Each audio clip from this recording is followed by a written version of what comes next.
इस वीडियो के अंदर बहुत बड़ी खबरें आपके सामने रखने जा रहा हूं। पंजाब के अंदर जी फड्डा पड़ चुका है और न्यूट्रल के मंसूबे पर पानी फिर चुका है और साथ ही साथ अमेरिकी ऑपरेशन पर भी पानी फिर चुका है। देखिए, तारीख के अंदर एक चीज तो लिखी जाएगी कि जब अमेरिका और यहां के लोकल अंपायर रजीम चेंज ऑपरेशन के अंदर लगे हुए थे तो उस वक्त एक मर्दे कलंदर उठ खड़ा हुआ था। वो लेट नहीं गया था बल्कि उठ गया था। याद रखिएगा, तारीख हमेशा बहादुरों की लिखी जाती है, बुज़दिलों का तारीख के अंदर कोई नाम नहीं होता। लिहाजा एक बहादुर अकरामुल्लाह खान नियाजी का बेटा डट गया था, खड़ा हो गया था, वो आखिरी दम तक लड़ा था। चाहे कौमी असम्बली का इशू था, चाहे पंजाब असम्बली का इशू था, वो आखिरी दम तक खड़ा रहा था और उसने पूरे सिस्टम को नंगा कर दिया था। जरा जी पंजाब की बात करते हैं, और भी बहुत सारी खबरें हैं।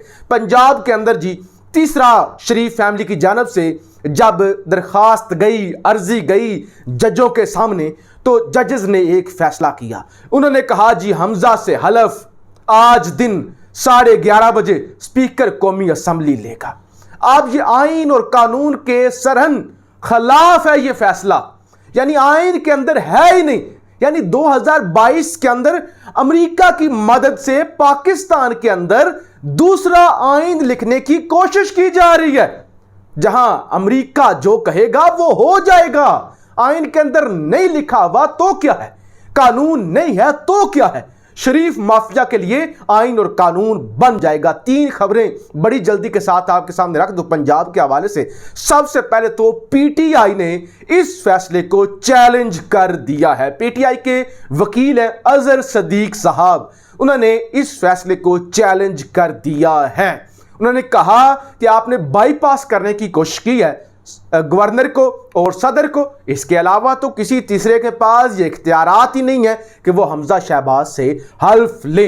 लिहाजा उन्होंने इंट्रा कोर्ट अपील भी दायर कर दी है और इस फैसले को भी चैलेंज कर दिया। दूसरी खबर सुनिए, परवेज इलाही ने यह फैसला मानने से इनकार कर दिया। साथ ही वो कहते हैं कि अगर पूरे बाकी मुल्क के लिए, अशराफिया के लिए रात को 3 बजे अदालतें खुल सकती हैं, रात को 12 बजे अदालतें खुल सकती हैं, तो हमारे लिए क्यों नहीं खुल सकती। हम भी इस फैसले को फौरी तौर पे चैलेंज करते हैं, या जैसे ही सुबह अदालतें खुलेंगी तो हम भी चैलेंज कर देंगे। परवेज इलाही जनाब ये कहते हैं इलेक्शन तो हुआ ही नहीं है, और उन्होंने कहा कि फैसला जो है वो कैसे कर सकती हैं, हम फैसला चैलेंज करते हैं। यह 2022 के अंदर नया आइन लिखने की क्यों कोशिश की जा रही है।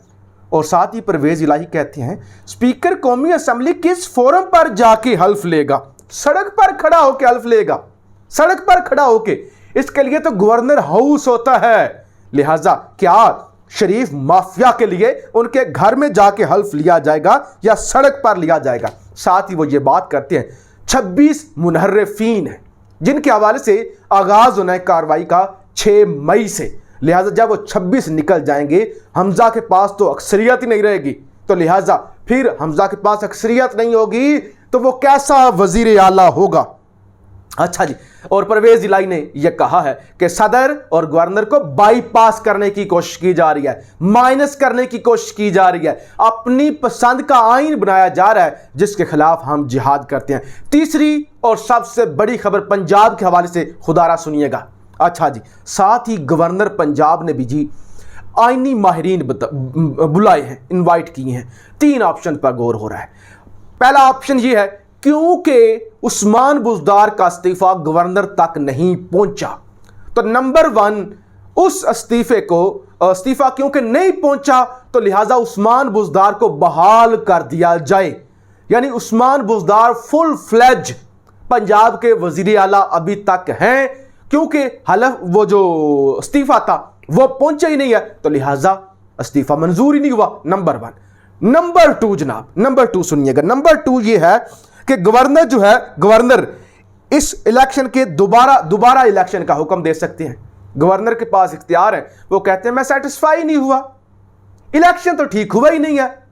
ये तो जो उस वक्त की हुकूमत थी, परवेज इलाही जो थे, दूसरे कैंडिडेट जो थे, वो तो उन्होंने तो बाइकआउट किया था और पुलिस आ गई थी और स्पीकर ने विजिटर गैलरी से वो वोटिंग करवाई।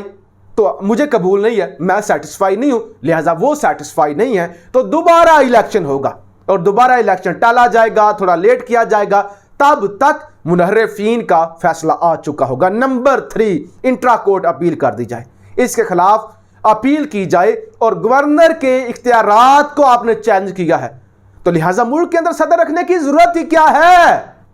क्या जरूरत है मुल्क के अंदर सदर रखने की और गवर्नर रखने की? छुट्टी करें, शरीफ माफिया के आपने जजेस हूं, वही पूरा मुल्क चलाएं।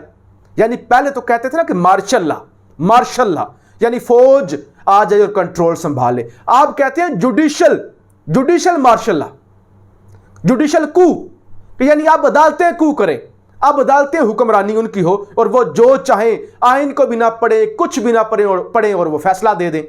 तो अब इस हवाले से भी काम हो रहा है। अच्छा जी, खान साहब क्या कर रहे हैं? आपने एक तो देख लिया ना कि खान साहब ने इनको जिस तरह से घसीट के मारा है, जिस तरह से वो एटम बम चला रहे हैं। यानी तारीख के अंदर, जो मैंने आपसे कहा, तारीख के अंदर लिखा जाएगा कि इकराम उल्लाह खान नियाजी का बेटा खड़ा हो गया था, लड़ा था वो, जब रजीम चेंज हो रहा था तो उसने बस आसानी से बक्सा पकड़ा था और वो नहीं निकल गया था, उसने घसीटा था, उसने रूलिंग दे के असेंबली तड़वा दी थी और अदालतें फिर आई थी, उसने पंजाब के अंदर भी घसीटा था और वो खड़ा हुआ है, पूरा मुल्क उसने इकट्ठा कर लिया था। और उसने जो अमेरिका और यहां के लोकल अंपायर्स की, जिनको उर्फ आम में आजकल न्यूट्रल भी कहा जाता है, तो उनका जो मंसूबा था उस पर पानी फेर दिया था। अच्छा जी, अब क्या हो रहा है? एक तो बदमाशिया क्योंकि बहुत गुस्से में है, आज साद रफ़ीक की एक बयान आया है, प्रेस कॉन्फ्रेंस आई है लाहौर से मेरे सामने, उसके अंदर साद रफ़ीक कहते हैं कि मौजूदा दौर का खान,